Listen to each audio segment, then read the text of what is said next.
we discussed in the harmonic, as of now, we're still in the chapter of oscillatory motion, no, oscillation. So, we started this with the simple harmonic oscillator, and then the damped harmonic oscillator, and then we took a detour. I discussed to you Fourier analysis, no? Fourier series and Fourier transform. And then, pagkipalong lang daw suga, kay para medyo mas mo nindot ang lighting. Amurag dulumpod ang dito lang ang ikuan. Ang dito lang i-off ning dire. I-off ang dire. Ay mo ba isara? Oh, sige. Anyway, okay naman. Okay. Fourier series and Fourier transform. And then, so this is where we are now. Okay? And here we go back to both of this. But ang atong ano is kumbaga pa with the forced harmonic oscillator or FHO. FHO or driven, or some other call this the driven damped harmonic oscillator. Okay, forced or driven na lang siguro. Driven, and then we have damped harmonic oscillator. Okay? So here, what is this driven? So meaning we have a damped harmonic oscillator. Well, we can have driven simple harmonic oscillator, or we can have both of this, actually, SHOs and DHO.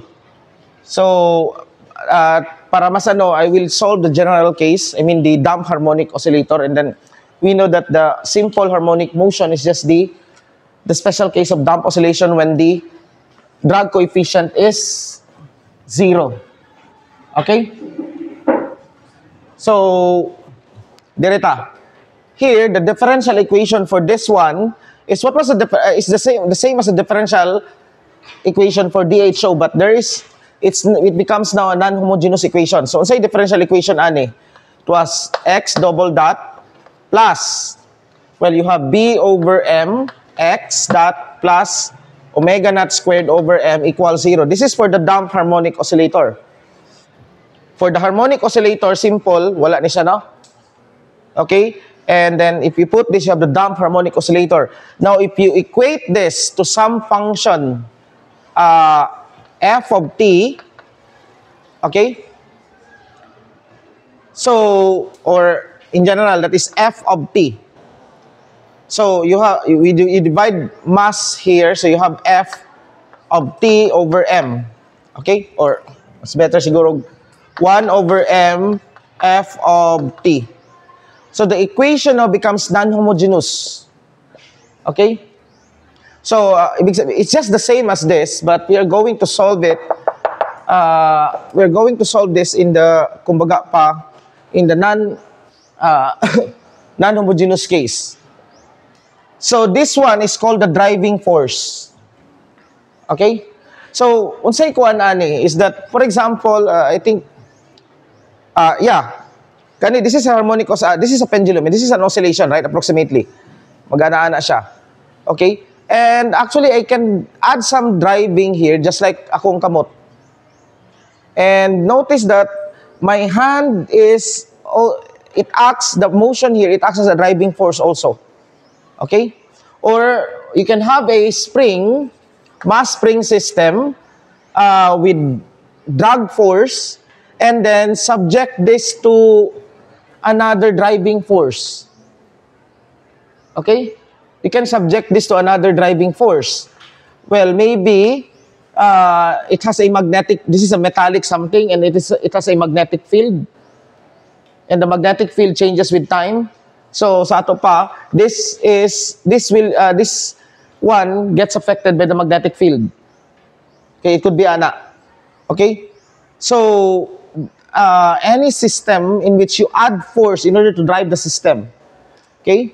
Or one possible example is that kinsa na itali dira? Something like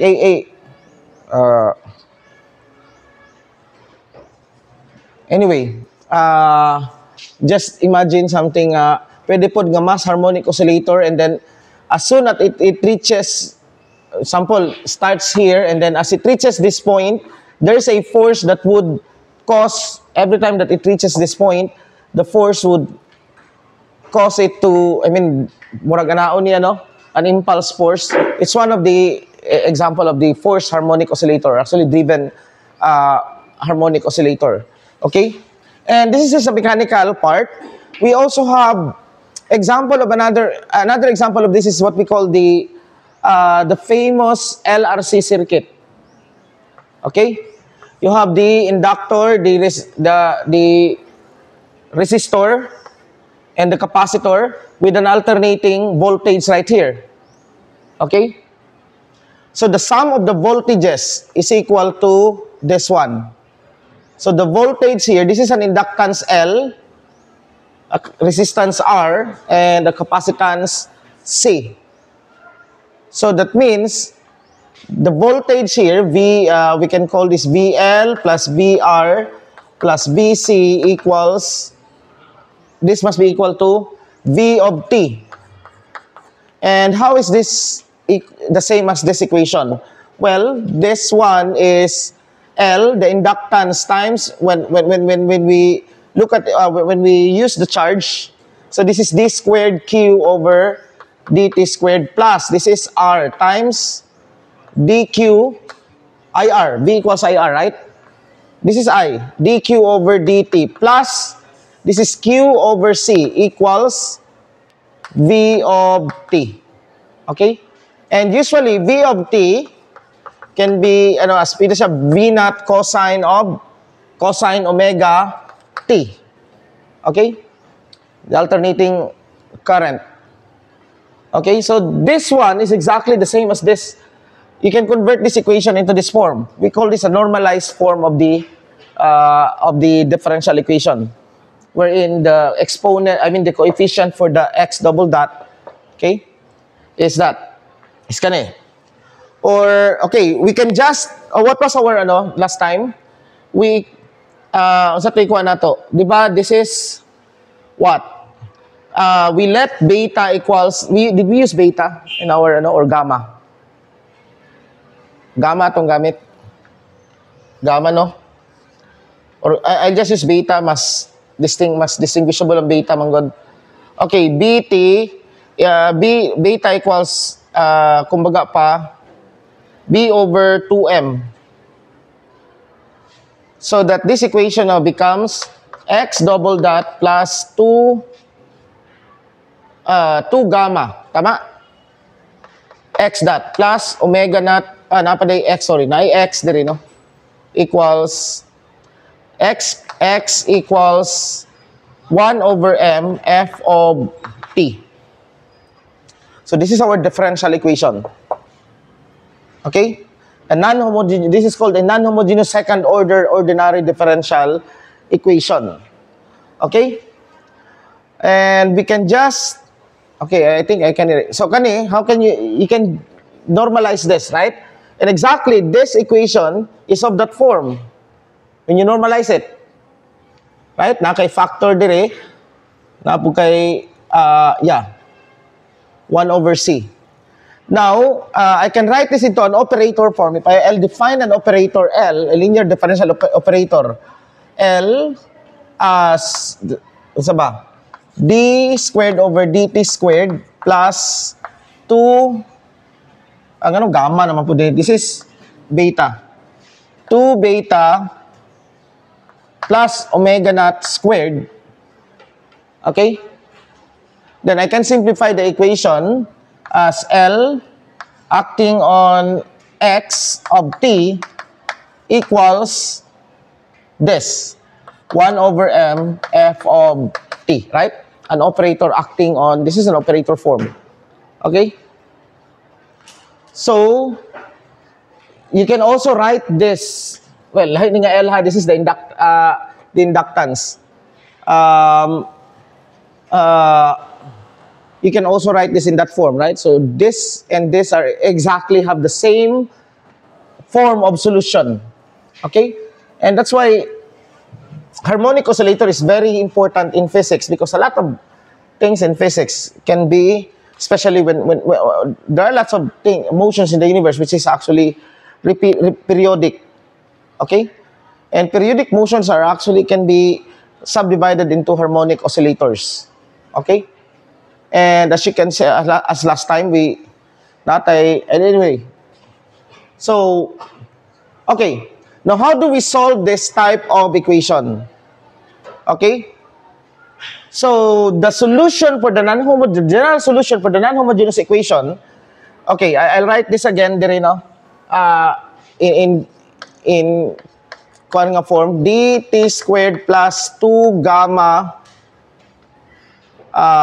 dx over dt plus omega naught squared x equals 1 over m f of t. The general solution of this one for any non-homogeneous, actually, the general solution for this one is x of t is equal to xh of t plus x particular solution for the non-homogeneous of t, xp, usually, ang sa standard na ginagawa na. xh is the solution for the homogeneous equation, meaning, when this is 0, so the solution for that means here that the solution for the damped harmonic oscillator is also a solution for this one. It's 1. Okay? And in fact, mo ni siyang solution for the damped harmonic oscillator. So we already know this one. There are 3 cases, but we're just interested with one of that because the other 2 cases are not so interesting. With the underdamped case, what is the solution for the underdamped case? xh of t. This was e to the minus beta t times some constant, di ba? I won't use a. I'll use maybe C1 C1 cosine omega t, right? Okay, plus C2 sine omega t. This was the solution for the underdamped harmonic oscillator. Okay, we are interested with this one. The other 2 is not so much interesting here. So, kay mo decay man to siya. Okay? So, note here that there is omega naught and omega. Okay? What is omega naught? That's the natural frequency. If the damping force, if the damping force is 0, that frictional force, then it will oscillate at a frequency omega naught. Okay? But since if the damping force is, kumbaga pa, is non-zero, then it will oscillate at a frequency omega. In which, what was omega here? That's omega naught minus, sa ng omega. Omega is equal to square root of omega naught squared minus beta squared. Tama ba? Yeah, this was the one. So, money relationship nila, no? Okay. So, this is now the homogeneous part. I'll just erase this, okay.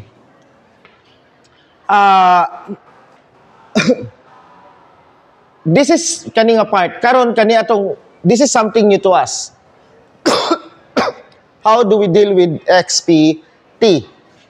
How do we find XPT? Okay? So, ang akong kuanon dire is, I'll put a special, common nga ginagamit yun, usually in standard text. The very first nga ma-encounter niyo the driving force is usually F of t is equal to F naught cosine of omega. Okay, there's omega here, another omega. In this part here, you have 2 omega. Natural frequency and the actual frequency of the oscillation. Okay? Which is omega. Katong the omega. Kani. Okay, let's just call this omega prime. Okay? So I'll have another omega here, in which this omega is the you have an oscillatory force which oscillates at a frequency omega. So, nanatay tulo ka omega. Omega naught, omega prime, and omega. Omega naught and omega prime are in the damped harmonic oscillator nga case. Okay? So, what is now our differential equation? Okay, so good na pugod rin sa taas, no? In order to... Okay, I'll write here. Okay, our differential equation now will be x double dot plus 2 gamma. I always write gamma. Oh, the gamma na po diri. Actually, I mean beta. Okay? Whenever I use gamma, kindly, yan sa ako, ano, okay? I think the last time I used gamma. But, naamang yung tendency because sometimes, ang gamma, mahimo na akong 2. I think I committed that mistake once. Nga ang gamma, nahimo na ako og, I misidentified gamma for 2 or I think 2 for gamma. So, I'll just use beta. So, 2 beta x dot plus sa to? Omega naught squared x equals f naught cosine omega t. Okay. So, again, to solve this equation, we have to have an ansatz. Okay, yeah. My ansatz is the particular solution for this one is of this form. A cosine, no, I'll just use a different constant. What should I use? C na lang, no? C cosine omega t plus D sine omega t, because this is also a solution, right? So you must include that. Okay? So that, okay, x dot p would be minus omega c sine omega t plus omega d cosine omega t. And then, okay, yeah, x double dot p equals negative omega squared c cosine omega t minus omega squared d sine omega t, and substitute it dire. Okay? So what do I have now? We have substitute dire, and then we have this. Okay. Minus omega squared c cosine omega t minus omega squared sine omega t d sine omega t, and then plus 2 beta times, ako na lang idiretso, no? So minus, it becomes minus 2 beta gamma c sine omega t, and then sa isunod plus, so plus usa 2 beta omega c sine omega t, right? Kani pa napod ay asa na ba ta? Umba na no? Kani na pod di na di ay omega d cosine omega t, and then plus omega naught squared x c cosine omega t plus omega naught squared d sine omega t equals f naught cosine omega t. Now, factor out na ng coefficients sa cosine. All the coefficients of cosine. So, cosine, you have omega naught squared, and then, ano pa ba? Kanino? And then kani. So, you have omega naught. Okay, I would have now omega naught squared minus omega squared, right? Times c cosine omega t. How about plus? Same with d, no? This is omega naught squared minus omega squared. D. Tama? Wait. Kulang pa din. I have not, okay. Asa itong cosine, dire? Kani-kanino? Plus 2 beta omega times, ano ba ni? Okay. C plus 2 beta omega D. Tama? Cosine omega T. Plus, how about sa sine? Omega naught squared minus omega squared D. Sige, hapon. Wait. Asang sine? D and D. Yeah, D. Right? And then, D, di ba? Omega naught squared minus omega squared. Okay, and then, minus 2 beta omega C times sine omega T equals F naught cosine omega T. Okay, we can now equate this. Since we are expecting something here, we can have this as some 0 times sine omega T, right? On this side, that means that this one is equal to this. Okay? And that this is equal to 0.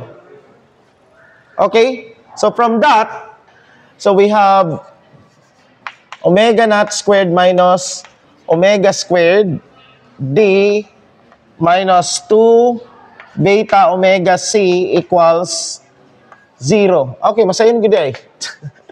C is equal to D is equal to 2 beta omega over omega naught squared minus omega squared C. All right. It's much easier.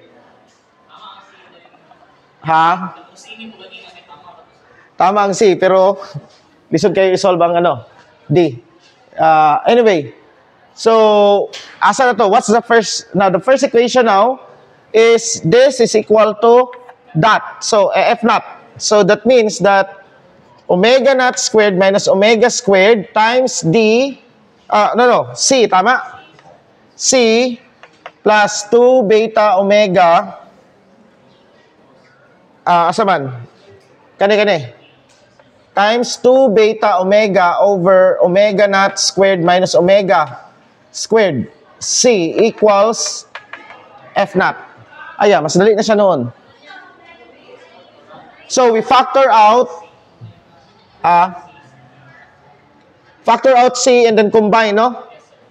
So, you have omega naught squared minus omega squared. Pag yun, kaya pag combine na ito, manggod, LCD, mo square siya, right? Plus, 2 beta omega square over omega naught square minus omega square C equals F naught. Sakto atong C.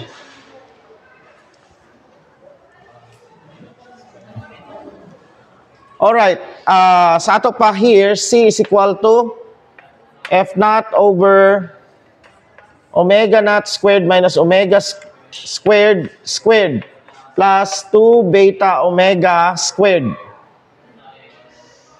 Mauna na siya. Times omega naught squared minus omega squared.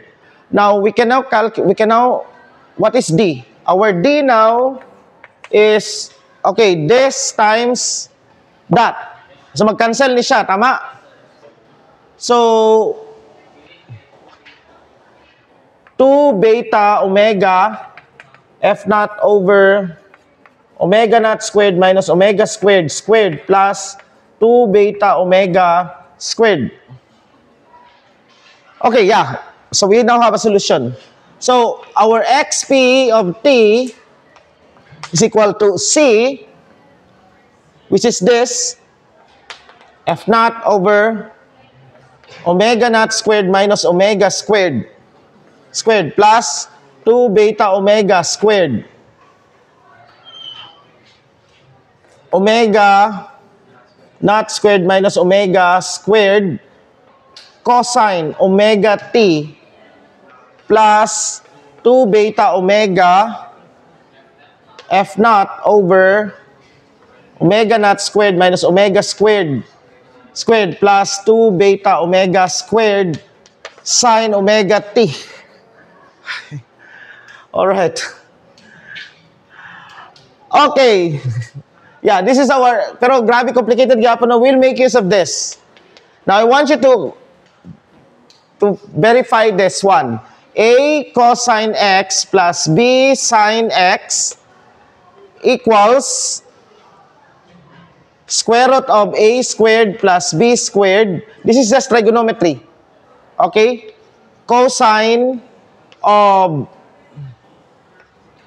x minus delta, where tangent of delta equals b over a. We can apply that one here in order to simplify this one much further, right? Okay, so using this one, what do we get? Our xpt would be square, okay naman siguro. We can just combine, right? Tama? So, square of that, so f naught squared times omega naught squared minus omega squared over, and then plus 2 beta omega squared, f naught squared, tama? Right? Okay? And then, omega naught squared minus omega squared plus 2 beta squared.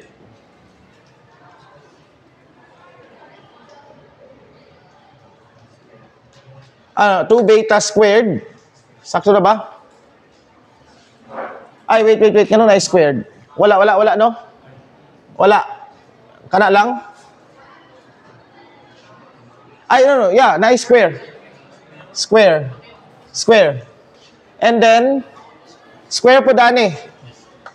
Now, when you factor out, okay, this is now cosine of omega t plus, well, we can call this delta, minus delta, where tangent of delta is b over a. I will no longer write that one, okay? Our b is, asa tong b na to? Katong sa sine, the coefficient of sine. Alright? So, from here, di ba mag-cancel? We factor out f naught. 1 will cancel right here. So that our xp of t is now simply f naught. No, square root dire, tama? So, f naught over square root of omega naught squared minus omega squared plus 2 beta omega squared times cosine omega t minus delta. Alright. This is our xpt. So what is our full solution? Our full solution now, x of t, because this is xh plus xp, tama? So this is, kung sa itong ganiha? Well, you can just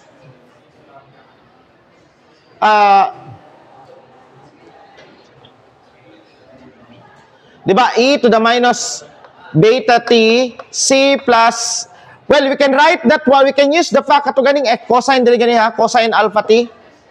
Kato, we can use that again and just add some constant here, c. And then cosine of omega, but this is what? Omega prime, tama? Omega prime t plus, sa ba? Delta man dito, no? Delta prime na lang dire. We'll use delta prime. Okay? Actually, this was the phase angle. Nga, katong kuan, initial phase. Plus this one. Okay? Okay, I have to write this one. F naught over square root of omega squared minus omega squared plus 2 beta omega squared cosine omega t minus delta. Okay, minus delta. We'll just use minus delta, delta prime. Now, what is this and what is this? This is called the steady state solution. And this is called the transient. The transient will vanish as t approaches zero. Approaches infinity. Why? Because this is, tama, di ba sa atong dump? As t approaches infinity, what happens to this one? It approaches to zero. So, meaning, that's why it's called the steady state, because after some large time, only this will show up. So, murag, something like you have a transient, murag ani, una-una, dayon, mo pa ni ang original, then pagkahuman dire, this one right here now is somehow where asa ba ang origin? Kani karon dire is now the steady state. Meaning here, the transient has already significantly vanished. Or meaning small na siya. Okay? The transient is very, very small. That's why it's called a transient tungod kay diri lang siya. It's like the pulse. Now,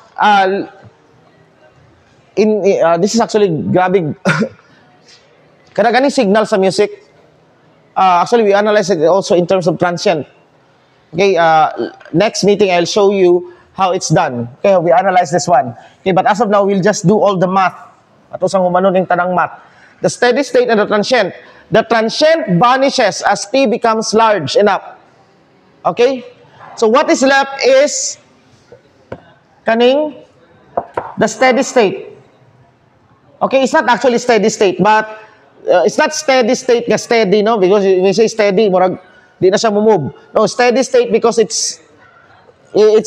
goes back and forth and lang. It's like the equilibrium is oscillation. Okay, it will oscillate back and forth. So this is the steady state. Okay? Now, what if in general, okay, we will solve now the general case. Okay, we'll solve the general case. This is just a specific case, f naught cosine omega t. And for another f of t, you will solve it again. Okay? So, kapoy kayo. Now, we go back to this differential equation, x double dot plus 2 beta x dot plus omega squared equals f or 1 over m f of t. Right? And here, we will assume, because in most cases, in most applications, we will assume that ft is periodic. Okay? It has a period t. We assume that ft is a periodic function of period t.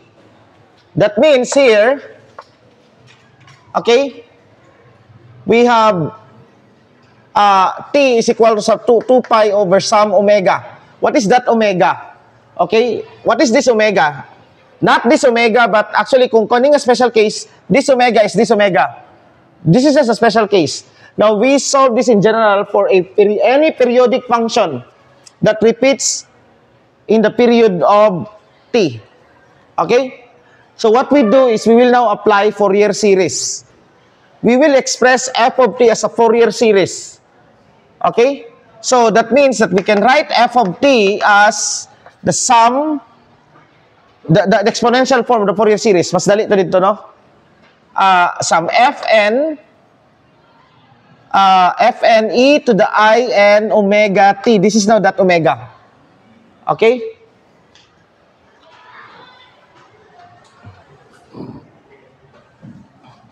So this means that our x of t, we assume that x of t, okay, first let's assume that x of t has a solution of the form a cosine exponent, ano man siya, no? A e to the I n, or a of omega, e to the I n omega t. Okay?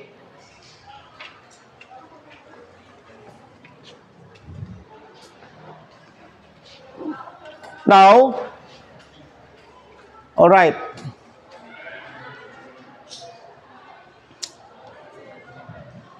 Lx, this is xp. Lxp, what happens to Lxp? This is a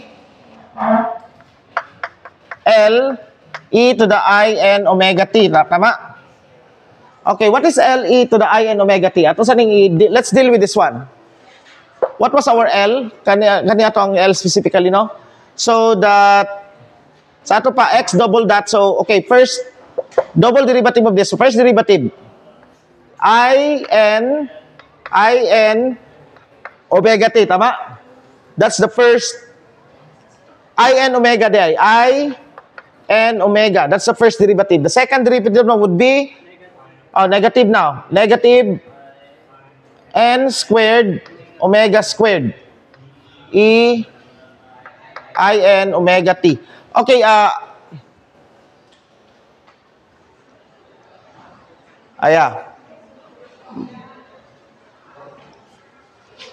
so that this equation becomes that plus 2 beta I n omega. I'll just factor out all of the int, diba? Plus 2 beta I n omega, tama? Plus omega naught squared. E to the I n omega t equals 1 over m times our solution now, since we assumed it to be so this is 1 over m times the sum. Okay? Okay? Anyway, kanina lang sa, no? We'll just use this. So, this means that this one, L xp is equal to A times, tanawa, E to the int, di ba? But what is this one? This means that this is just the constant, right? So, this means that this is the eigenvalue of this eigenvector. Tama? Eigenvalue lambda of what? Of n omega. This is not multiplication. This is lambda na lang, lambda. No, lambda n. Tama? Right? Equals e to the int. So, okay, by the way, there's a summation right here. There's a summation. So, there's a summation. So, therefore, setting this, this is equal to that. So, this means that summation, I'll take A there, lambda n, e to the I n omega t equals 1 over m summation of Fn e to the I n omega t. What do we see here? We have now is just equal to sum Fn over lambda n. Tama? Right? Fn over lambda n.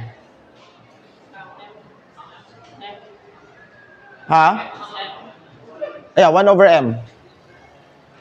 1 over m times Fn over lambda n. Sakto ba? So that my solution xp of t is equal to, so ganito, this is the sum of 1 over m Fn and then 1 over lambda n, di ba? But I will now call that x of I n. X of I n omega. H of I n omega, e to the I n t. This is now my particular solution. Okay? Now,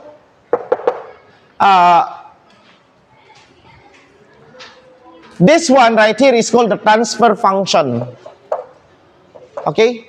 This is called the transfer function. And we will interpret this one as, kung tanawon ni mo manggod, this is a sum of n, diba? This is a Fourier series. This is from minus infinity to positive infinity. Okay, this is what we call the transfer function. It's like, okay, to understand that, balik na dito sa dati ganiha. O sa atong solution ka ganiha. By the way, what was our solution ganiha? xp of t di. Balik na dito. We go back to that. That was f naught over omega naught squared. Omega squared plus 2 beta omega squared. And what was that? Cosine omega t minus delta, where delta was tangent inverse of katong b over a. Okay. Now look at this. This is what we can call this as our a omega. Related to this type, this is not exactly this, kasi special case naman eh. This is just one frequency. This is of multiple different frequency, where omega is the base frequency. What are the frequencies here? Omega, 2 omega, 3 omega, and so on. A sum of periods. Diba? Kaya ano na sa Fourier series. But this one is a periodic function, but of one distinct frequency, omega. Okay? So this is our a omega. This is, unsa ni siya? This is our amplitude. Okay? This is our amplitude. And it, now, if you plot this function right here, if you plot that, mura na siya gani. Actually, you can show that one. You can plot this one. And the maximum occurs, there's a maximum of that. We want to find that maximum. Nga naman, the maximum of this will actually correspond to a special frequency. The maximum of that corresponds to what we call the resonance frequency. Nga na siya? Because here, the amplitude of the oscillation will depend on omega. This is omega, and this is A. For omega, gagmay siya, di ba? But, it will grow the amplitude. Okay, in terms of sound, resonance, when you have this experiment katugani sa tube, you're looking for the resonant frequency. Paunsa ninyo mabala ng resonant frequency dito? You have to find the loudest part. And the loudest is actually, it corresponds to resonant frequency. Nga naman, because that is now the most efficient distribution of energy in the system. Okay? And that will correspond to this point right here. And how do we find that? Well, we can just find dA over d omega and set it to 0. But there's much easier way. Let's take this because, the maximum of this one is the minimum of this, tama? Right? The maximum of the function is equivalent to the minimum of its denominator. Pag nasa denominator. So I'll just write this as my d, right? So I'll take d over d omega. Okay? Okay, what is my d over d omega? Kani siya. That's 2 times omega naught squared minus omega squared plus 2 beta omega. Tama? Nani 2, no? Ay, wait. Nice square. 2 times, so may mong 4, no? 4 beta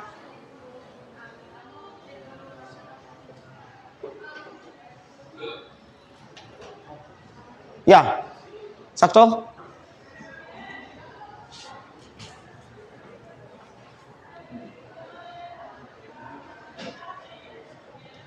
Wait, times 4 beta squared, tama? And set this to 0.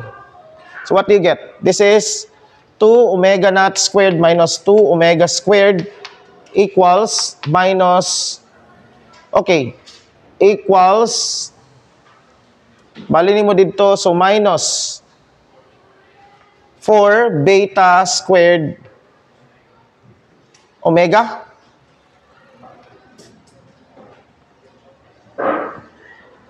I don't know. I want to isolate omega in one side.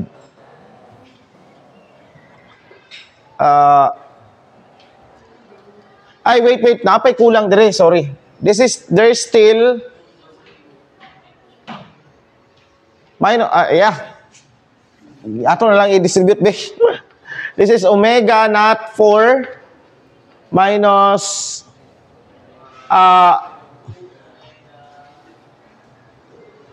2 omega naught squared, omega squared plus omega naught, omega 4 plus 4 beta squared omega squared. So this is just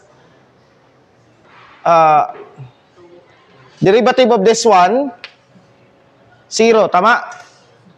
So minus the derivative of this one is 4 omega naught squared omega plus 4 omega cube plus 8 beta squared omega, and set is equal to 0. So mag-cancel ang omega here, may imong squared, mawala. Wala po din, no? Tama ba? Mawala po. So you have now, you have 4 omega squared equals 4 omega naught squared minus 8 beta squared.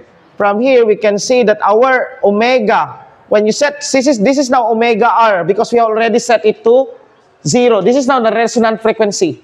Omega r equals omega naught squared minus 2 beta squared. Yeah, I think this is correct. Yeah, this is correct. This is the resonance frequency. Okay, kapuya oy. So the resonance frequency, it will occur, this is now omega r. For example, it could be that the oscillation is something like this. This is now the steady state for some omega. And for the resonance frequency, it could be this. Okay? Nasabtan? This one now is for the resonant. When omega, when the driving force has that frequency, which is equal to the resonance frequency.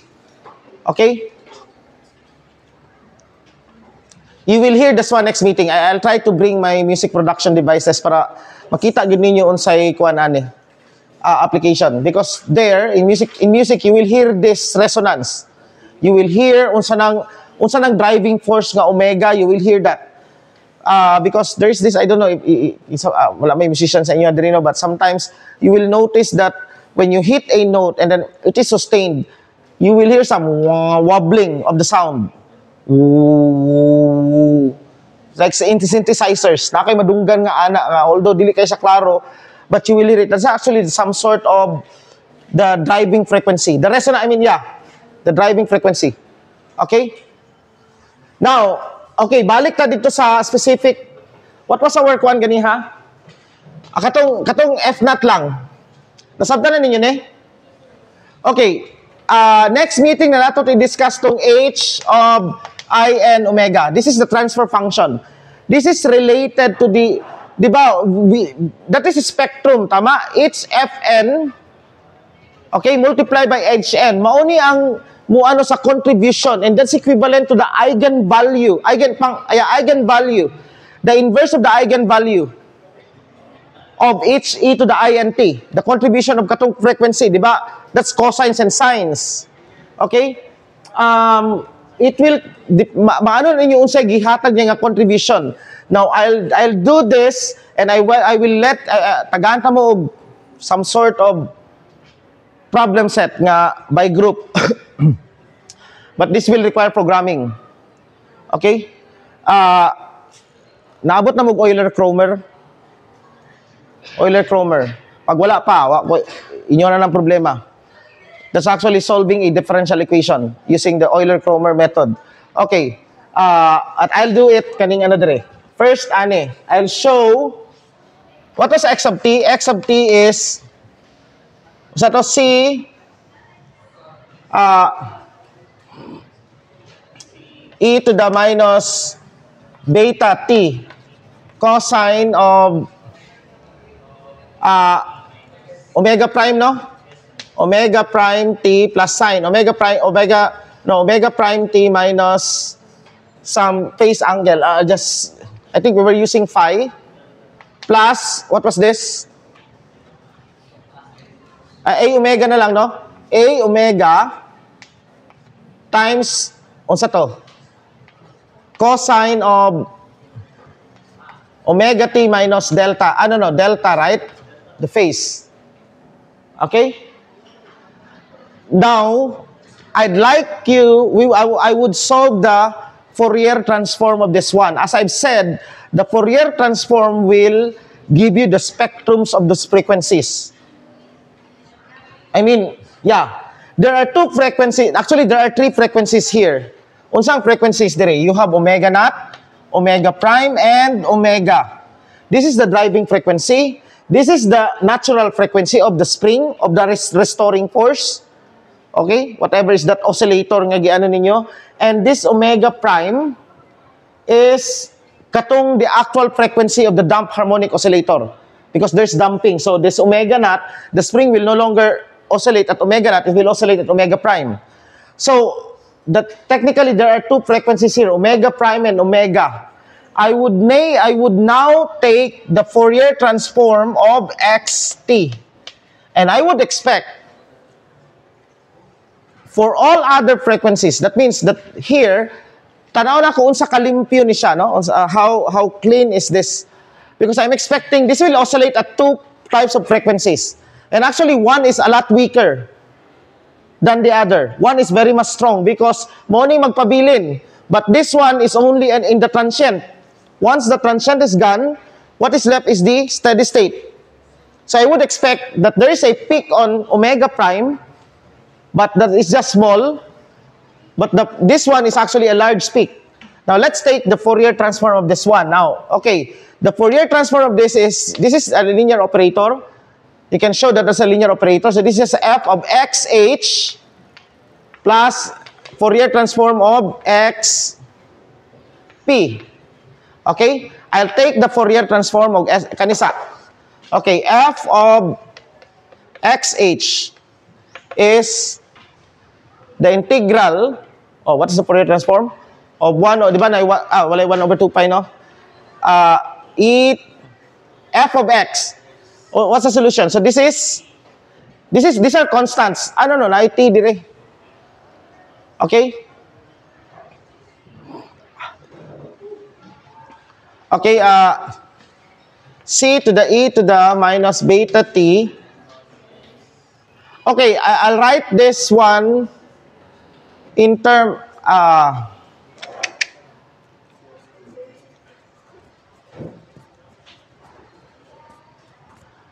di ba natay cosine x equals e to the ix plus e to the minus I x over 2. Tama? So this means that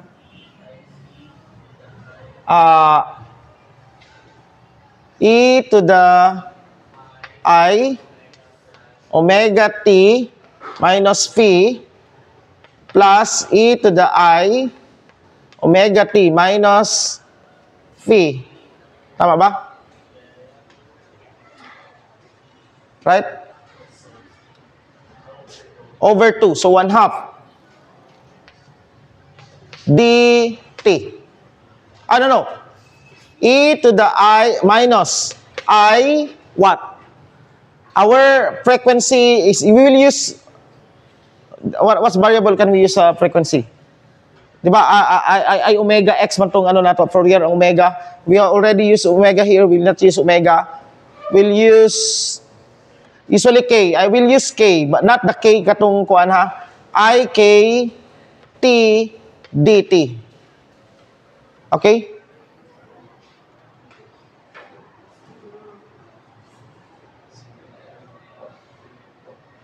And how about this one?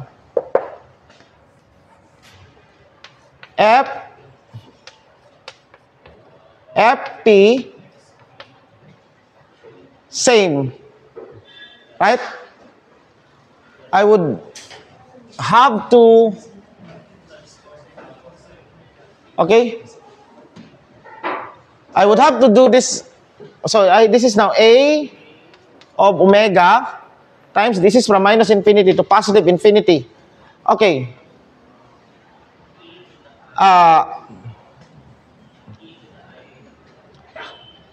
E to the I omega t minus delta plus E, may over 2, no?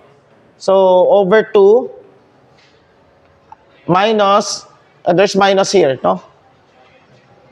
I omega t minus delta e to the minus I k t dt. But what is this? This is now what? X transformed of k. This is in terms of k. X hat of k. XH hat of k. The frequency distributed. K's are actually frequencies in the transformed space. That kaning frequency. This is the actual physical frequency. This is a transformed space nga kuan. Okay. And then this is equal to XP hat of k. Now, okay. Right here is that kung manotice ninyo na ay mupilit nga I and IKT and so nakadiri K minus K omega. Okay. Now we will use this. There's this property. The Dirac delta of x minus x prime equals 1 over 2 pi the integral of e to the I k x minus x naught x minus x prime dx. Okay. From minus infinity to positive infinity. Now, this Dirac delta is 0 everywhere except when x is x prime. Actually, kanisha will lead to 2 Dirac deltas. Okay, I will leave this one to you and do this one. Pag multiply nimo ana dire, this divides into 2 integral, right? And in each integral, you will get a Dirac delta. A Dirac delta of k minus omega. Okay, what do we mean by this? That means that the solution for this one is 0 for every k, almost every k, except when k is equal to omega. So clearly, what do we mean by that? How do we, okay, now then ipasa karon sa ako ah. Okay, paki-collect na siya. Ipasa ninyo ni siya ugma. Okay? That means that this x of k, this is a function of some sort of Dirac delta k minus omega or omega minus k. We know that the Dirac delta, diba? You already discussed the Dirac delta in your mathematical physics. It is 0. That means that h of h, x hat of h is 0 everywhere except when k is equal, when omega is equal, k is equal to omega. That means that, kumbaga pa, the peak is when omega, dire. This is actually omega prime. Omega prime ning una dire, no? This is omega prime. The other one is omega. So there are two peaks. But this is omega prime and this is omega. The omega will be large. Now you have to show to me that finish this one, no? You will, naidwa ka Dirac delta dire. Pag substitute ni dire, this will lead to a Dirac delta integral. And that Dirac delta integral, okay, from that Dirac delta integral, okay, i-ano ninyo that, indeed, the spectrum is 0 everywhere except nga dire, but this is much smaller, but this one is much higher. And now, to be submitted on Monday, i-explore this one, write a program that would plot the x of t, not this equation, but katong yung actual differential equation. Use Euler-Kromer method to solve katong original, the differential equation. Dan homogeneous. Solve that. And, okay, solve that using Euler-Kromer and write a program again that would solve the past Fourier transform. I mean, the Fourier transform of a certain length of signal. The Fourier transform.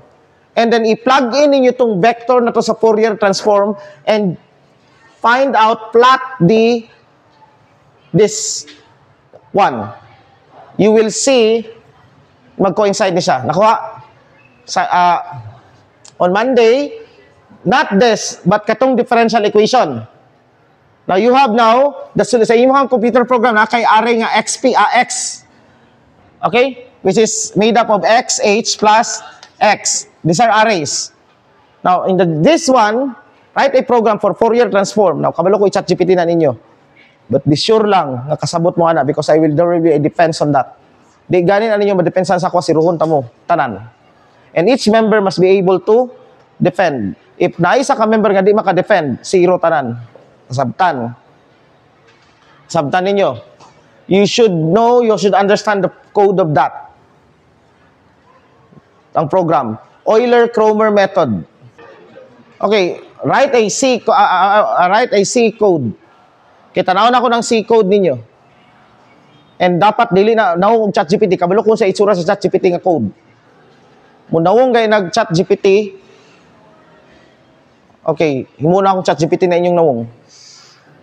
Okay? So, write that one.